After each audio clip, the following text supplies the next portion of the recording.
Well, let me turn your day for you, Vince. Please. Are you ready for rapid fire?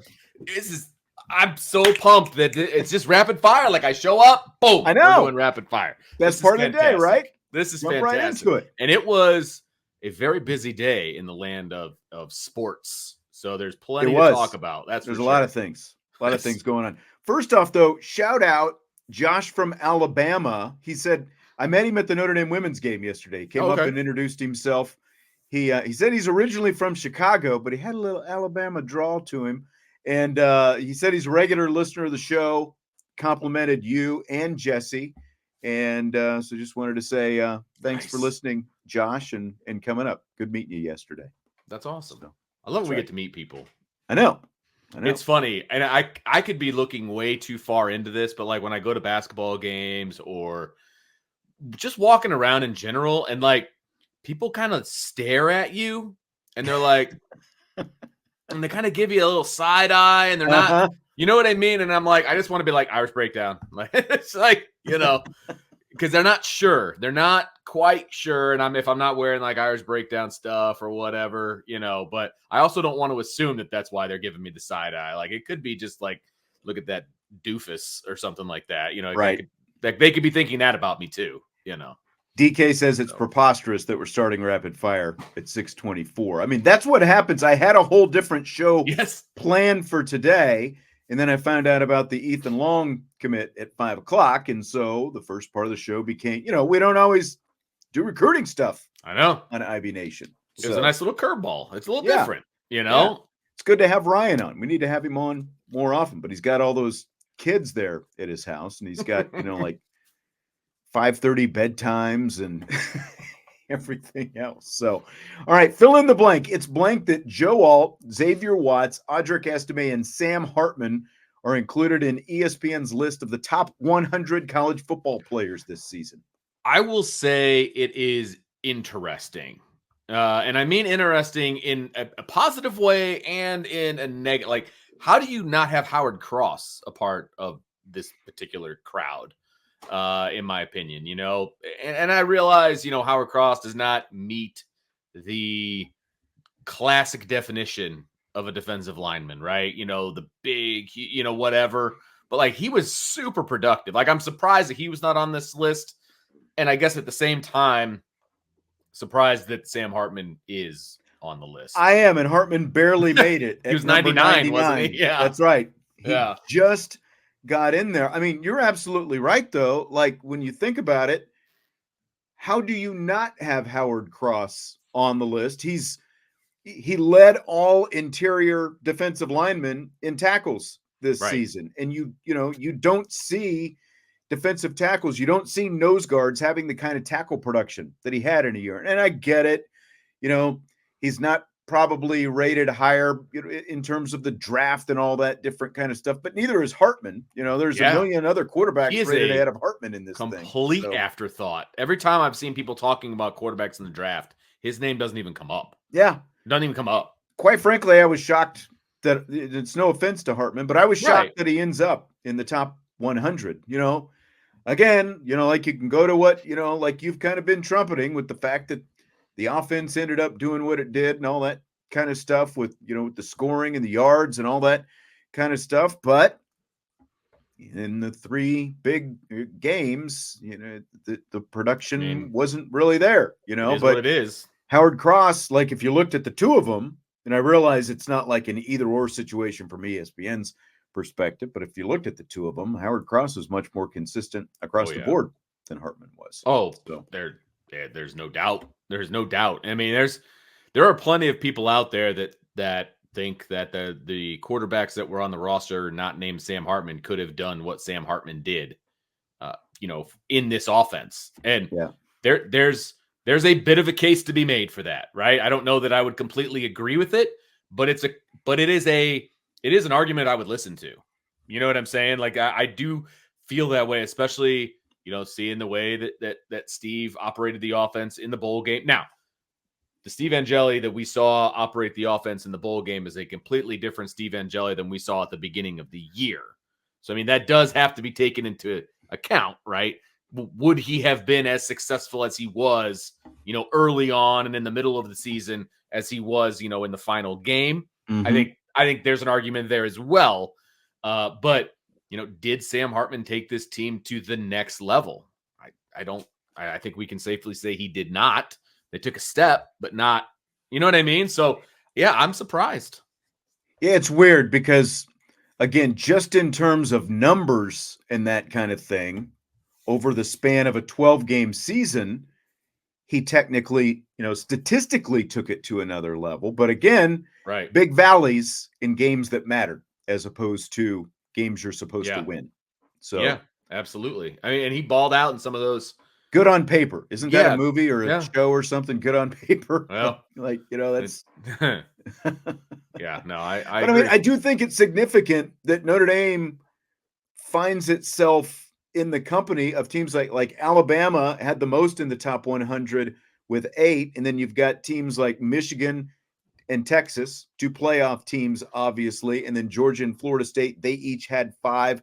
Oregon was tied with Notre Dame with 4. Missouri and North Carolina each had 4 as well. So I do think it's significant to have, this kind of talent evaluated. And then, you have Watts coming back, and we can probably look and maybe try to predict what Notre Dame players will end up in the top 100 next year. Ooh. Maybe we'll do that at a later date.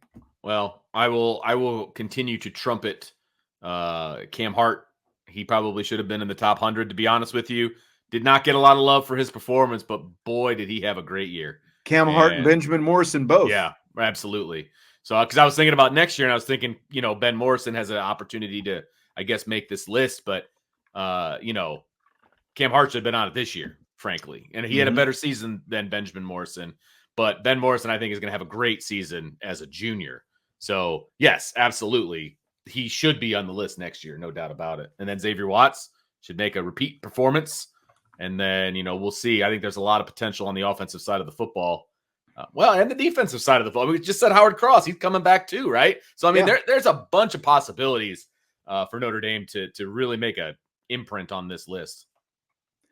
It will. I see some of the questions in the chat about women's basketball, the loss yesterday, Sonia Citron coming back. So we'll touch on some of that in a little bit. I'll save a little bit of that. Got some more bowl talk, football talk here. Yeah. First, Kirk Herbstreit says the solution to bowl opt-outs, Vince, is eliminating the bowl games. Here's a quote from Kirk Herbstreit. Nobody wants to play in them. Don't play the bowls. Just have the 12 playoff teams. We'll get excited about those. And if you want to add maybe 5-6 bowls outside of that, then do 5 or 6. But we're getting to a point where it's ridiculous. We're putting 6 and 6 teams in bowl games nobody cares about. If the players don't want to play in them, hell with it. Don't have bowl games anymore. End quote. So do you buy or sell that from Kirk Herbstreit, Vince? That's a huge sell for me because he's referring to the one that nobody wants to play in it. He's referring to the guys that are opting out.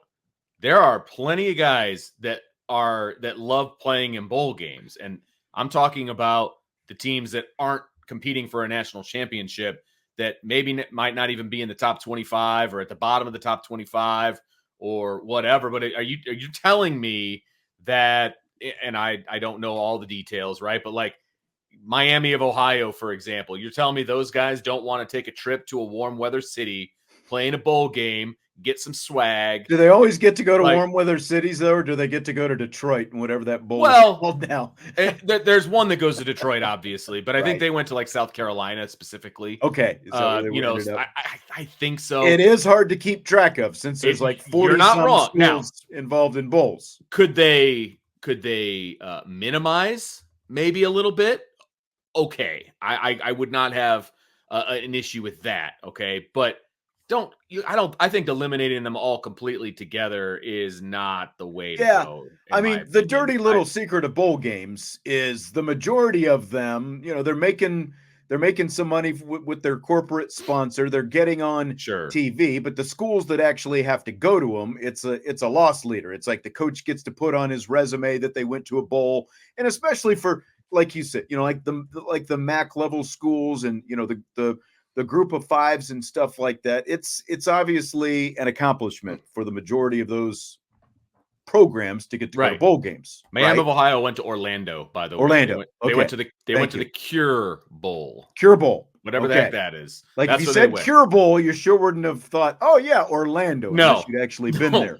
I saw the logo and it had palm trees. I was like, okay, well, it's someplace warm. And then I had to continue to look up to find out that it was in Orlando. But the bottom line is you're telling me that those kids don't want to take a trip to Orlando in December? No, I mean, you're right. Yeah, but again, like Orlando, Detroit, and some of these other places, it's like, not everyone's getting to go to Orlando. Like New York City and the Pinstripe Bowl. That's at least unique because you're going to Yankee. I will say that I'm glad that I got to experience Notre Dame playing in the Pinstripe Bowl in Yankee Stadium at least once. Don't want to make that a regular occurrence, obviously, but there are worse environments you could be in than Yankee Stadium for a bowl game. But, look, these bowl games are first and foremost about TV content. That's what it is. Yeah. It's ESPN can put a 4-hour block of programming on and they can cover the month of December with bowl games. And between that and the corporate and title sponsors that come with them, that revenue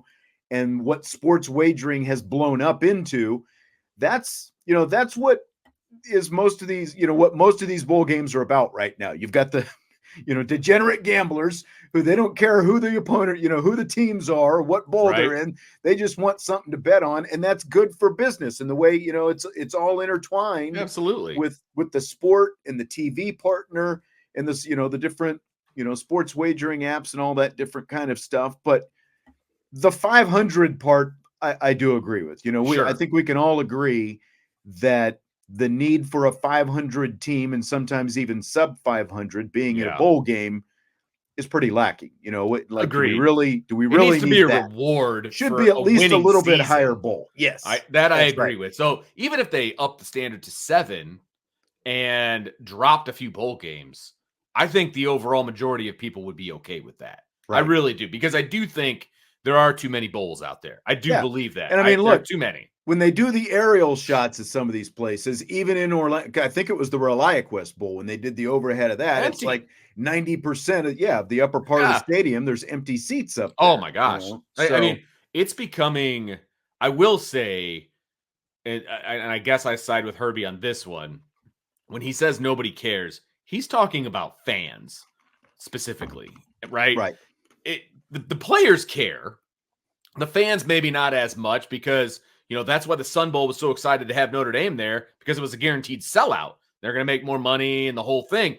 That's not normal. And we know that's not normal. The Sun Bowl has not sold out since the last time Notre Dame was there 13 years ago. Yeah. So that's why I get where he's coming from. They're not selling these games out. It's not like it's the playoffs for the NFL or, something like that. They're not. And I don't even know. I'd have to see the books. But that's also why they're a loss leader for this, because they make the schools that are going to these bowls buy their $10,000, $15,000, $20,000 ticket allotment, and then they've got to turn around and sell them to their fan base.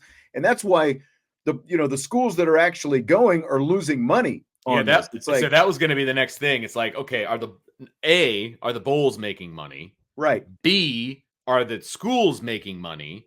Where's that cutoff? Like, I don't know where the level of bowl has to be when the payout is bigger, obviously, and everybody's going to make money on the deal. You know what I mean? Like, where's that cutoff? Because if you can find that cutoff and it's a very kind of obvious place, then everything below that line probably needs to go away. I guarantee you Notre Dame lost money going to the Sun Bowl. Like, it's still good. They won their game. Like, they lost money going to the Sun Bowl, though, because the payout from the Sun Bowl to Notre Dame is nowhere close to even, like what a Citrus Bowl or obviously what a New Year's Six Bowl or any of those. Once you factor in your travel costs and getting your whole program, especially to a remote place like El Paso, Texas. Oh, yeah. There was no good everything way to that goes there. into that. Notre Dame's not making money going to the Sun Bowl. I guarantee you. Neither is Oregon State. I'm curious as to what the payout was for that. I'm not sure, but again, it's nowhere in the ballpark of a New Year's Six Bowl or anything like that. So if you can find that, but it says 4.5 million. My guess is that's you cut that in half. Does that sound probably right? I don't know. Well, here we go. Well, that's playoff. That's not going to help us. Notre Dame was not in the playoff.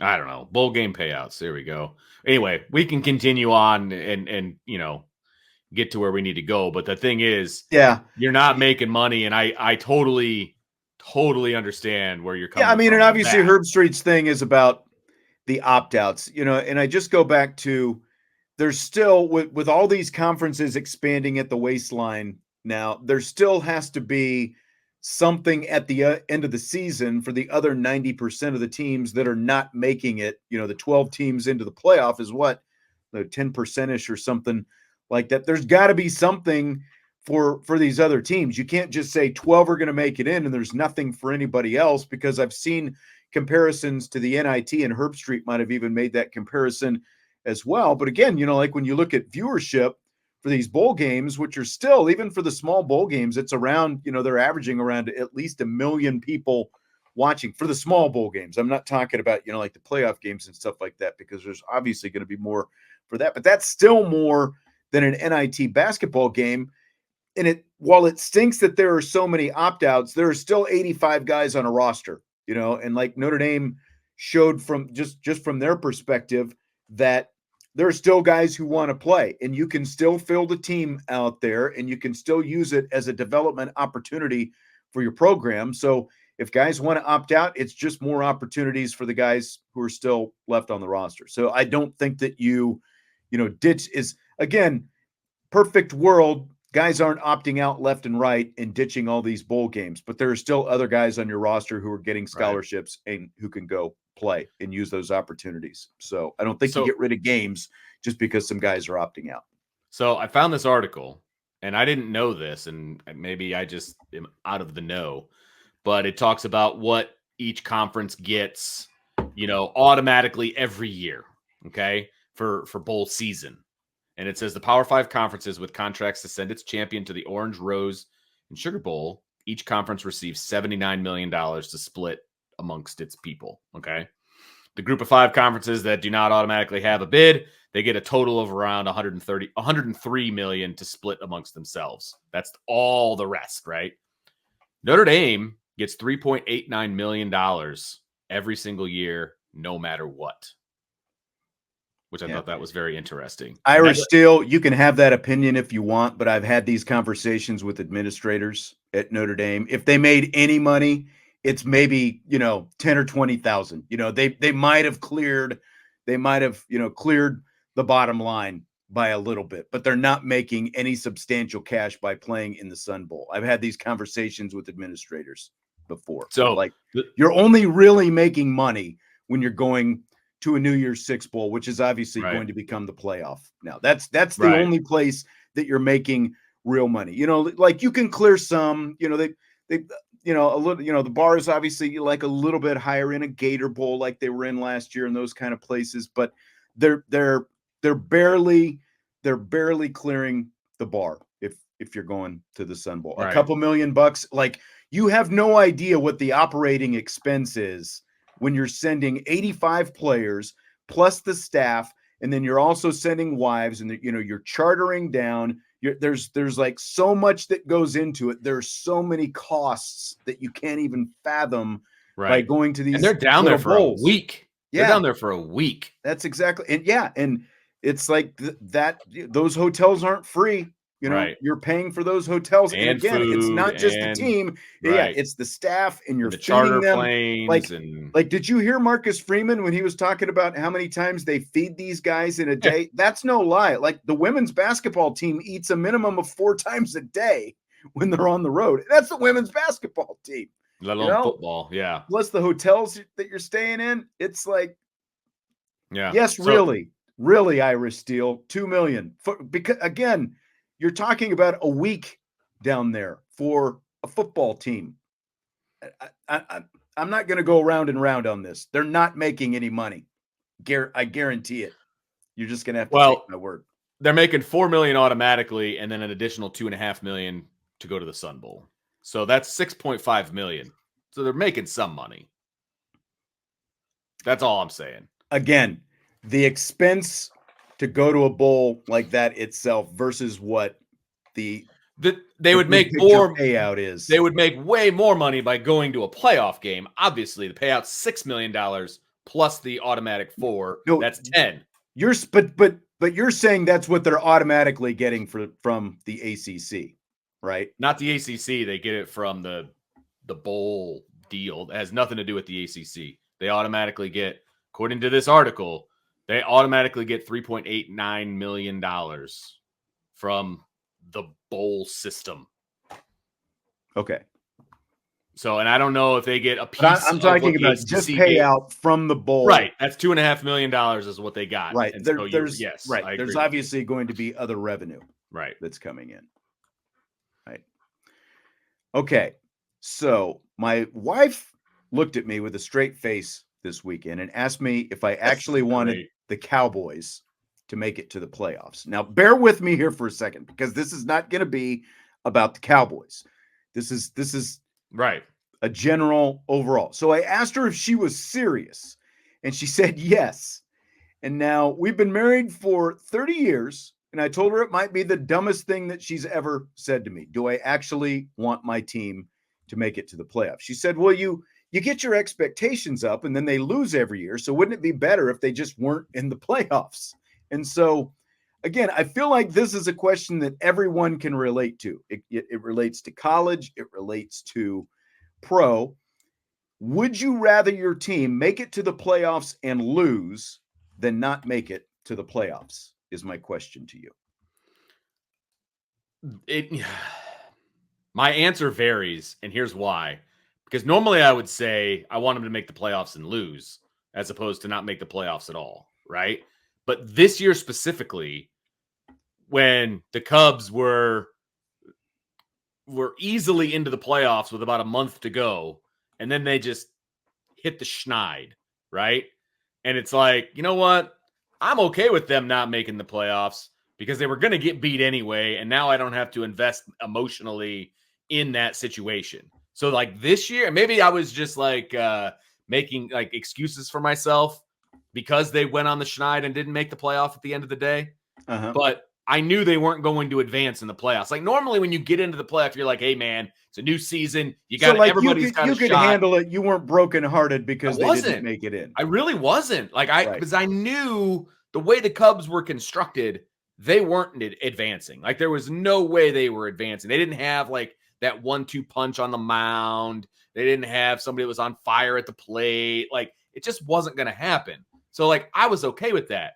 But every other scenario, and so let's bring it back to college football, I would want them to make the playoff because if you're in the playoff, you got a shot. That's right. So yeah. That's exactly right. And I don't care how painful it might be when they actually go out. Sometimes it's more painful than the others. Like if your team goes in, which has happened before with the Cowboys, as an example, they've gone in as the number 1 seed and they were bounced early by the Giants, and that completely stunk. And in that case, it's like I wasted a whole season on this. And I think, but like this question has come up in the past, like when Notre Dame has been thumped in the 2 times they've made the college football playoff. And we've had fans say, like we're better off not going to the playoff than getting embarrassed and losing these lopsided games. But I will tell you, just what you said, every time, sign me up. Take those beatings year in and year out because you have, knowing what the result is going to be obviously changes your perspective. Once you know what the answer is, it changes your perspective.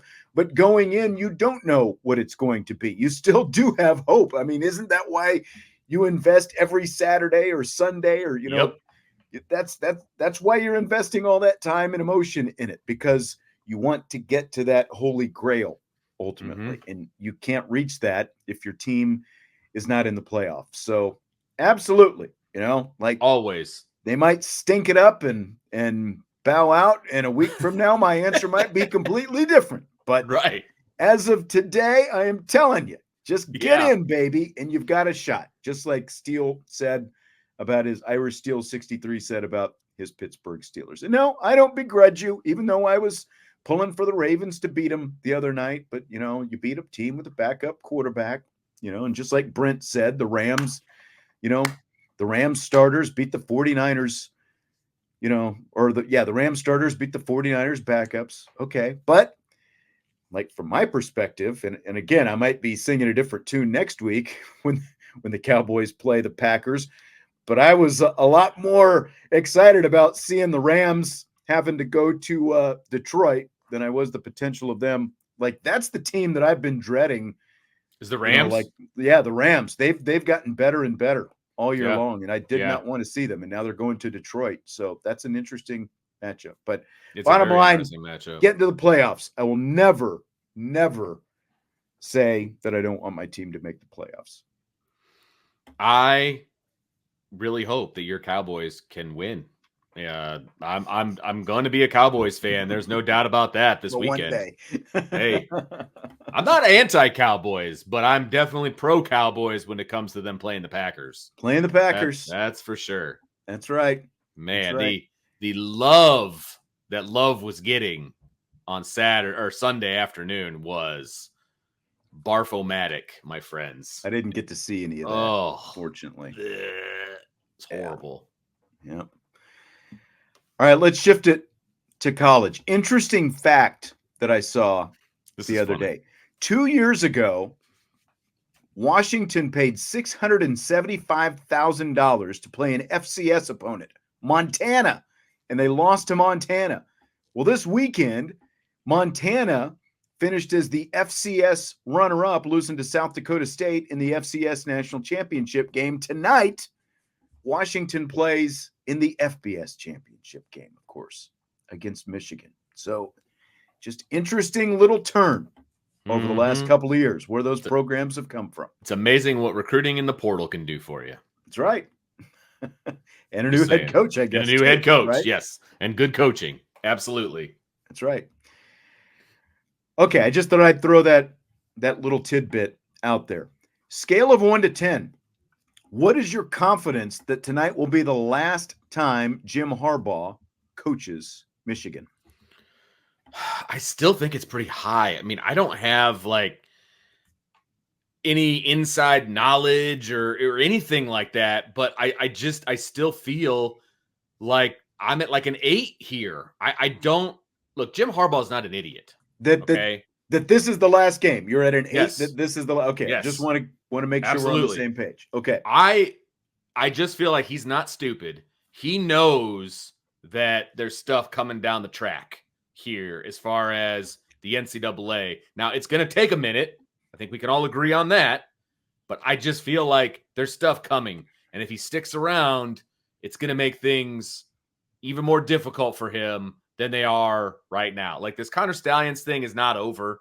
The recruiting violation stuff, that's not over. Like, there was FBI involved with whatever's going on up there. Michigan dropped their whole, remember that they had their lawsuit and all that stuff. Yeah. And once they saw what the NCAA had on them, they dropped that suit pretty quickly. Yeah, exactly. They're like, oh no, we'll definitely take that as a quick punishment here. And we haven't even heard what all of that is. There's stuff coming down the pipe. Okay. And that's, again, you say what you want to about Jim Harbaugh, but he's not an idiot. And so this is the best opportunity for him to jump ship to the NFL. And I believe I heard that he hired a new agent who is an NFL agent. Yeah. Like, I don't think that was a big surprise, right? And so right now, I think the Chargers job looks pretty appealing to him. It sounds like the Patriots job might sound pretty appealing if that ends up opening up. The Raiders, are, So Raiders are still open, even though they had an interim and Antonio Pierce and all that stuff. But I think 8 might be low, but I'm going to go with an 8. Yeah, I'm going with a 9 even. But this just feels like a Pete Carroll situation because of all the stuff that you just said. It's like knowing when the time to get, and he's obviously dabbled there the last couple years. He's had these talks. I think if he had his way, he would have been the Vikings coach a couple years ago. And there's a reason that he's got this extension on the table, and the extension says you have to promise not to go to the NFL if he signs it, and he hasn't signed it yet. Hasn't signed it. What does that tell you? Right. That's an extension that's been widely reported that hasn't been signed yet, right? Yeah. It's out there. We know about that. Correct. A lot of people know about that one, right? I know where you're going with this. But yeah, it just feels like especially if he's able to win this. I mean, this is a guy who's been in the Super Bowl before. He has coached in the Super Bowl before. He's got a really good track record in the NFL. And, he's put all this into it, got his alma mater back to where they are right now. Yeah. And especially, I think if they could win this tonight, then it just sets him up, to kind of ride off into the sunset and make his exit back to the NFL. Sharon Moore, maybe ends up being the head coach up there after he showed what he could do, in one of Harbaugh's 2 suspensions this year. So it just, I don't feel like, I feel like everything seems to be saying bye-bye Jim Harbaugh after tonight. I agree. I think it's very akin to the Pete situation out in Southern Cal. I really do. Like, he's not an idiot either.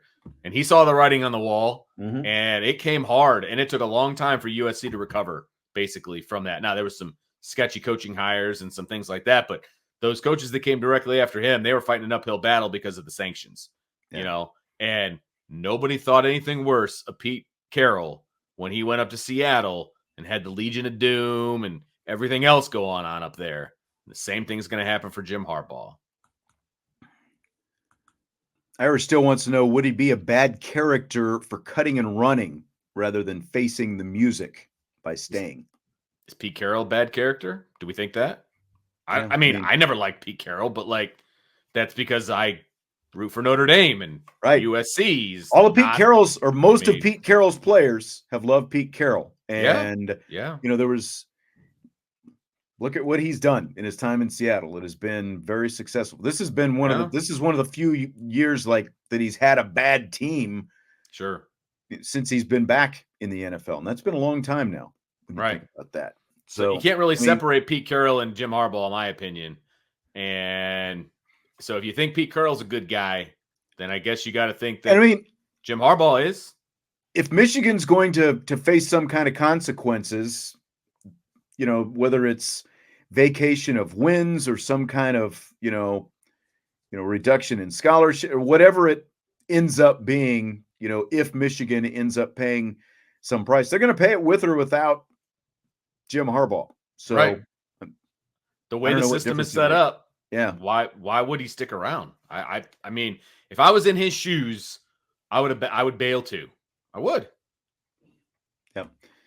I mean, I said at the time, I think that if the NCAA, they very rarely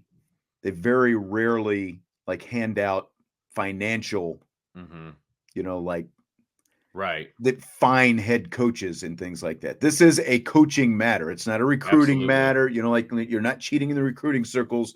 This is they can try to deny, whether or not he knew anything about it and all that kind of stuff. But ultimately, it falls on the head coach. Hand out a hefty fine and just be done with it. I think this is 100% on the coach. It's 100% on the coach. Now, the Michigan program allowed it to happen. Whatever you want, the athletic department allowed it to happen. It would be a much easier pill to swallow for me to say that the athletic department didn't know about the stuff that was going on, right? But it's still under their purview. Somebody was reimbursing Connor Stallions. 100%. There's no chance that Jim Harbaugh was clueless and just had no idea where all of Connor Stallions' information was coming from.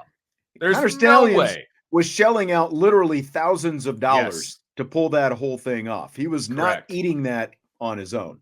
Whether it was a back channel, an alum someplace, or Uncle Petey or whoever that guy was, that they were trying to pull out of. Somebody was paying Connor's, and I'm sure you saw the picture of Connor Stallions with the shaved head and shaved off the goatee from the Rose Bowl last week. It's I sure did.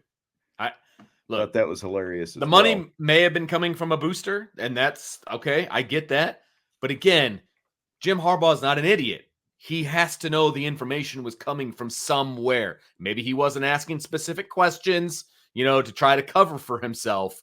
but he knew darn well Connor Stallions wasn't breaking their code signs in the first quarter. Like they're, you know what I mean? He's not an idiot savant. Yeah. You know, he was getting that information. He had it early on in every game, and Jim Harbaugh was using it. And so he knew darn well something was going on. Whether he turned a blind eye or not, that's a different conversation. I'm not saying that Michigan itself funded it, but it sure wasn't Connor Stallions. So, yeah. This is an interesting one from Irish Gordian now. Why is the entire Notre Dame fan base rooting for Michigan tonight? I don't get it. I didn't know that anyone was rooting from Notre Dame was rooting for Michigan. This is they are not. I've heard because this. I'm definitely not, and I'm part of the Notre Dame fan base. So, yeah, no chance. No chance. Yeah, I think others would beg to differ. No way. There's no way. Not happening. Yeah, no. I had not seen that myself. I am a huge Washington fan tonight. And then you add on to the fact that a former player of mine is a coach over at Washington. Just adds to the fun for me. So not just mine, but he went to a school we coached at and Jesse's good friends with and the whole deal, right? So he and Jesse were co-captains their senior year together. So how can we not root for Washington just on that fact alone? Yeah. That we know somebody on the staff, right? So known him since he was 14 years old. Austin Huff had a nice article about Shaq in the Tribune over the weekend. Interviewed the wrong guy for it, but still a good article. Could have gone to the freshman coach, you know. Got all kinds of juicy stuff from the freshman coach. So Michigan's favored by 2.5. Everyone on the IB staff picked Washington. So shocker. Yeah. You know, it's like, I am worried about that because this is one of the few times that like I'm making a pick based on what I want to happen. I know. As opposed to, you know, looking at but I still think like when you add it all up, there's enough there. Michael Penix is a much better quarterback than Milroe. The offensive line that Washington has is the Joe Moore Award-winning line. It's better than Alabama's offensive line. The skill talent, starting with Adunze, is better than what Alabama had. The defense, I think, you know, might not be quite at the level of Alabama, but at the same time, I don't think it's that far a step off. And so when I stack everything up, I just think that Washington's got a much better chance to score a few more points than what Alabama scored last week, and it at least make it difficult for Michigan to score points. That's what it comes down to for me is offense, and we've talked about it a million times. You've got to have an offense to win a championship. I think Washington's offense is a heck of a lot better than Michigan's offense. Their quarterback is better. I think they've got better skill guys. You know, the only thing that's better, in my opinion, is maybe, you know, Blake Corum. He's a really good running back. So maybe that's the one box that gets checked for Michigan if we're comparing offenses. I know Michigan's defense is good, but I think Washington's defense is good enough to stop Michigan's offense. And I think, you know, I think I said this on the show, the first team to 30 is going to win this game. And I don't think Michigan gets to 30. So that's why I went the way I went. I think Washington does get in the 30s. And I don't think Michigan does. And so that's where I'm at. Derek's going a little bit higher scoring than me. He's got 45-28 Washington. I've got them both in the 20s myself. A little bit lower scoring. Okay. But that's what did I say? I don't even Did you build a parlay? Did you build a 3-leg parlay? I built a multi-leg parlay, actually. An actual legitimate one. 3 legs is multi-leg. Well, you're right. So. You're absolutely right. It you are 100% correct. It is more than it is multi. Yes, by definition. Let me see if I can find it here. But I absolutely did because I made a bet on the Michigan game and lost. And so I had one of those bets where it gives you money back if you lose, like one of those guarantee type things, but you could only use that money towards tonight's game. Okay. So I was like forced to bet on it, basically, gotcha. or I lose the bet. So here's my parlay right here. Okay. Washington on the money line. Okay. Michael Penix, 250 yards or more. Okay. Passing. Michael Penix, 1.5 touchdowns passing over. Adunze, 80+ yards receiving. Polk, 50+ yards receiving. Man, this is a deep. How many legs do you have in this? And Adunze in the end zone. So 1, 2, 3, 4, 5, 6. What's the 6 payout? legs. 10 for 25 or 75, excuse me. 10 to win 75. Wow. 6 legs and all you're going to win is $75 if you hit that thing? Yeah. You should win at least like 250 off that. That's a lot that's got to happen. It's plus 750 is the odds. All right. So, well, yeah. I only built mine 3 legs. Okay. And mine's 10 will win $60. So I think mine was like plus 600 basically. Yeah, okay. That sounds right. So I got Michael Penix 300+ passing yards. Okay. I've got Blake Corum anytime touchdown score. And I've got the game to go under 55.5. Like I said, I feel like this is unless Michigan's offense just goes nuts out there. I've got Washington winning 27-24. So I've only got 51 total points. Okay. Okay. So the one I put together was one that was like, so what DraftKings does is they have a couple like that are set up for you. You know what I mean? Right. It's like the that looks like, yes. And I saw some of those, but there's always that. There's always like one part that you're like, yeah, exactly. Really that one. I agree with you, but this one, and I think the reason it's only plus 750 is because these numbers are kind of low. Mm-hmm. You know what I mean? I think they're very attainable. And so I was like, you know what? That looks like a good one. I got $10 to spend here. I'm going with this one. It was all pro Washington. Let's have some fun. Yeah.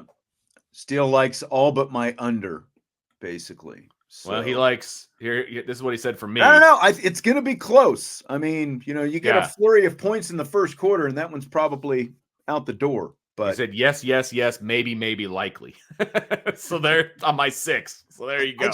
I don't feel like I still think Washington's or Michigan's defense is good enough that Washington shouldn't just go nuts tonight. Like I said, agreed. I don't think they're going to go nuts. Points, I agree. I don't think they're going to go nuts, but I do think they have a good chance to maybe spread the ball around. I think Penix is going to make some plays.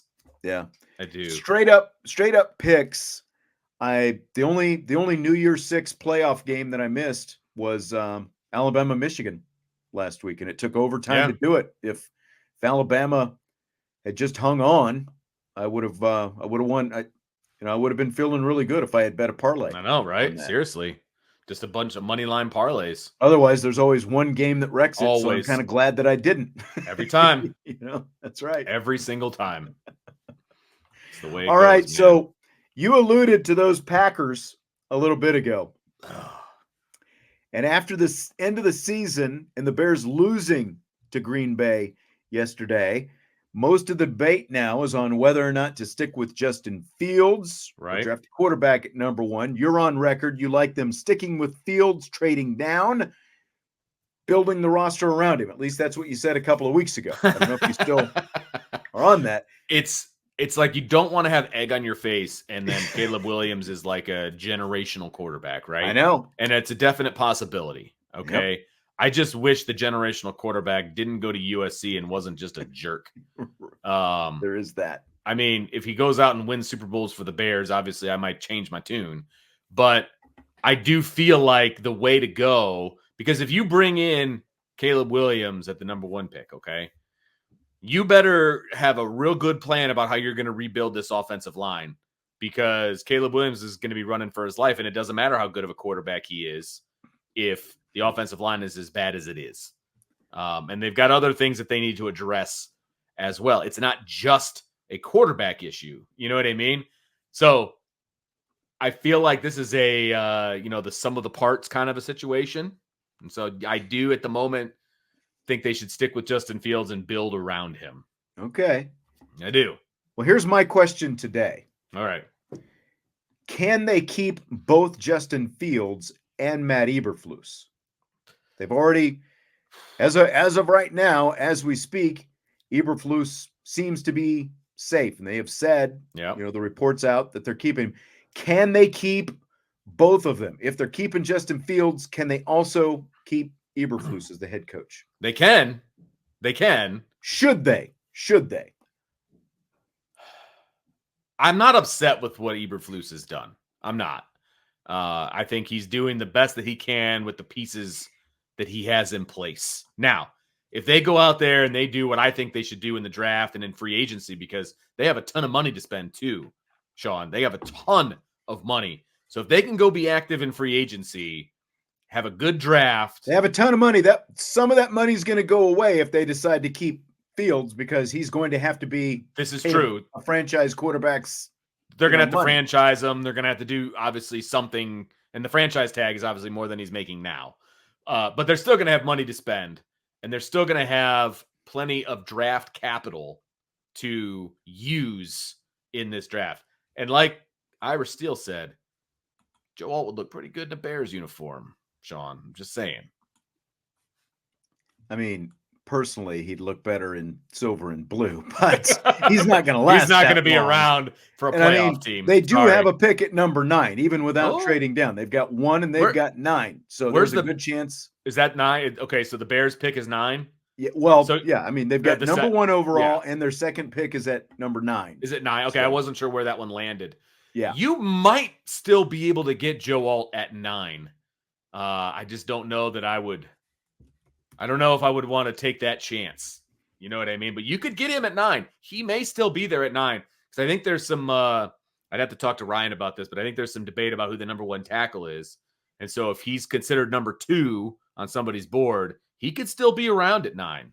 There's him and another guy. I can't think of his name. Yeah, I can't think of his name it's either. Escaping me right now. But someone was just saying that there's multiple. Mike was saying multiple reports that Getsy is gone. I just was looking. I don't see Getsy's status. The offensive coordinator is in question, but it doesn't look like he's necessarily gone as of right now. And that's, to me, if you're going to keep Eberflus, I do think you've got to get rid of Luke Getsy, the offensive coordinator, because, here's what I know. Justin Fields has started for the last 3 years now, and he hasn't been to the playoffs.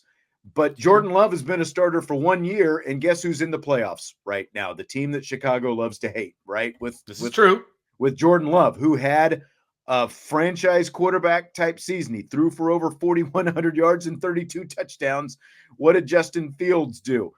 Half as many touchdowns, 9 interceptions, a much worse quarterback rating, lower completion percentage. Now, he ran for a little bit more, but the rushing yards still well down from the 1,100 yards that he had last year. It's just like his reads are slow. He still takes too many sacks for a guy who's as mobile as he is. So it's like, if you're keeping both Eberflus and Fields around, I think you've got to find an offensive coordinator who can figure out exactly how to get the most out of Justin Fields. Because to me, has he improved in the 3 years he's been there? Yes. But does he look like a franchise quarterback to me, especially when you compare him to the other 2, even 3 quarterbacks in the division, even though Cousins is probably gone in Minnesota? Like, he's the 4th best quarterback in the division right now. So do you need more talent? Yeah, but it's not like, Jordan Love has Jaden Reed and Romeo Dobbs. It's not like he's, like DJ Moore is better than either one of them, but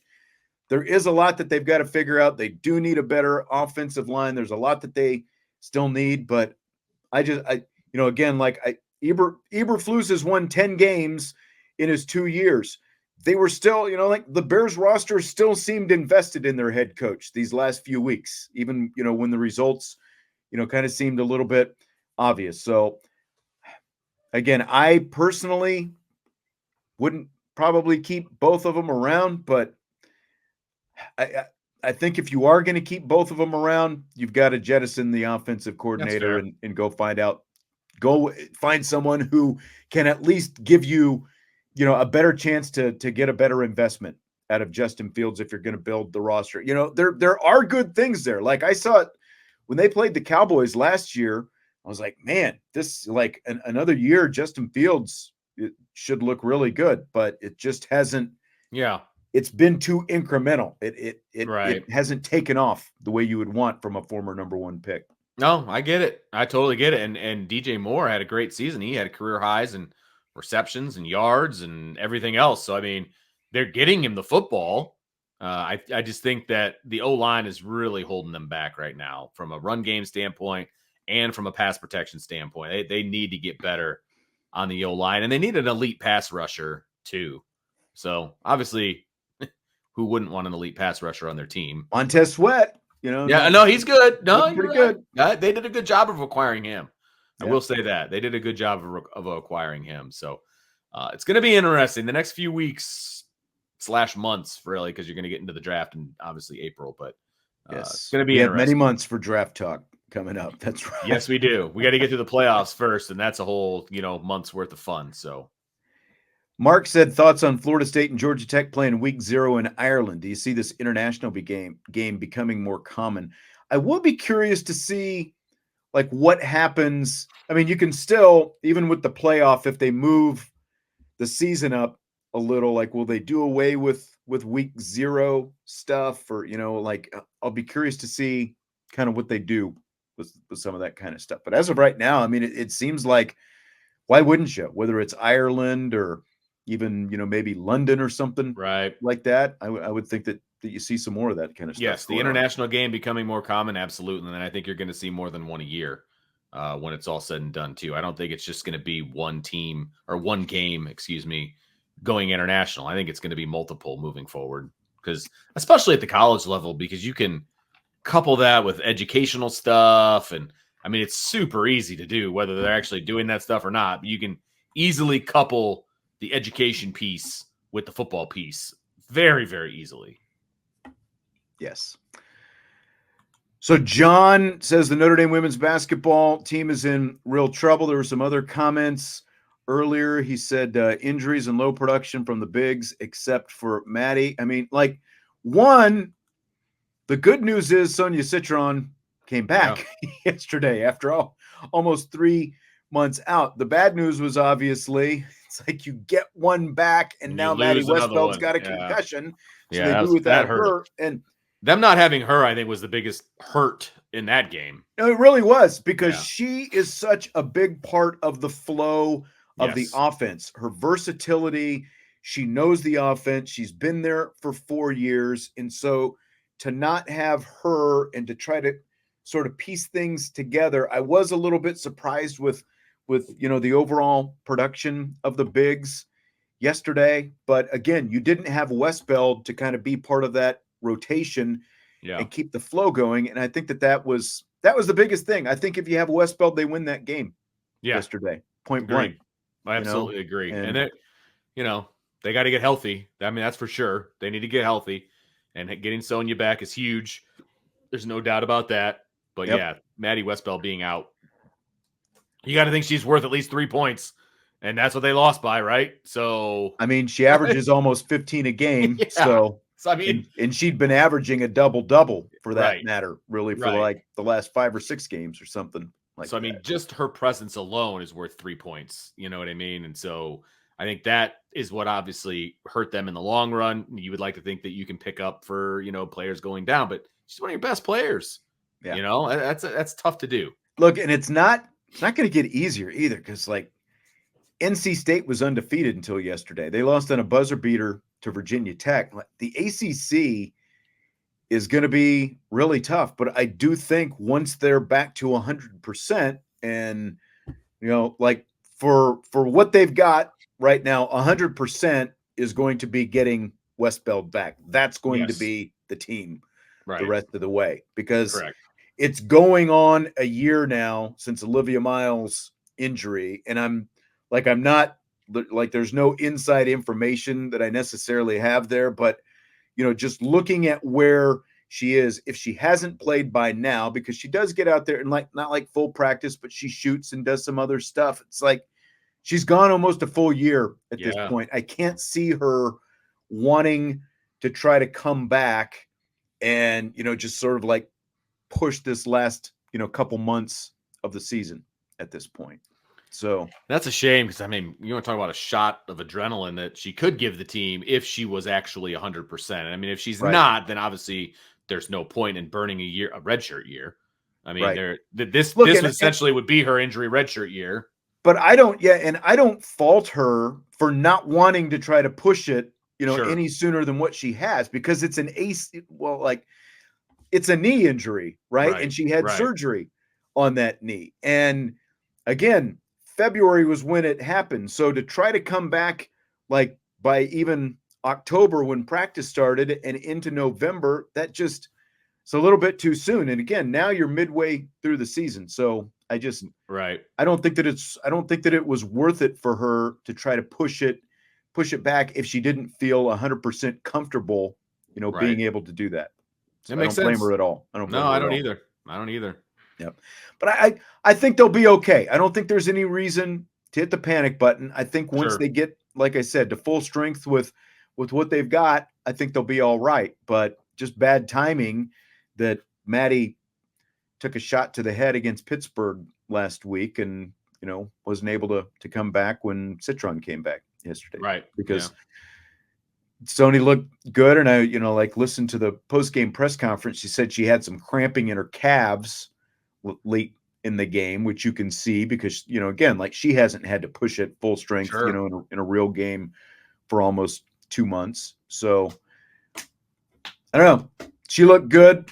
She did. She looked smoother than I kind of anticipated. Yeah, I did. I thought so as well. Just kind of watching her shoot, a little bit, the last, like last week, it's hard to tell when they're not going 100% what exactly it's going to look like when they're wearing one of those knee braces like she's wearing right now. No, totally. But again, I think they'll be okay. It's just a matter of getting them all back and getting into a little bit of a groove, but it's not going to be easy by any means, but they're going to have NC State, which was ranked third, before that loss to Virginia Tech. They've got NC State, Virginia Tech, and Louisville all still coming in here to Notre Dame this season. So they've got some big home games that they're going to get to play, against some of those ranked teams. So some big opportunities coming up. Totally. All right. Well, that's going to do it for tonight. National championship game, of course. Man, it's going to be starting here. Yeah, man. What's your bet? Do they start before a quarter till? Do they actually kick it off before 7:45? Usually there's like 11 minutes or so. I'm going to say they kick off before 45, but I'm not holding my breath. I'm going to say 7:45. That's my bet. I'm being positive, I think. I don't know. All right, so we'll dig into some of that tomorrow and some other topics, of course, as well. And again, the big news today, Ethan Long committing to Notre Dame, the safety out of Connecticut. We started the show with that. So Marcus Freeman and the crew continue to recruit at elite level, and we'll have more of that on the site at Irish Breakdown. Subscribe, rate, review, hit the like button before you leave, and we will talk to you tomorrow on IB Nation Sports Talk. Go Huskies.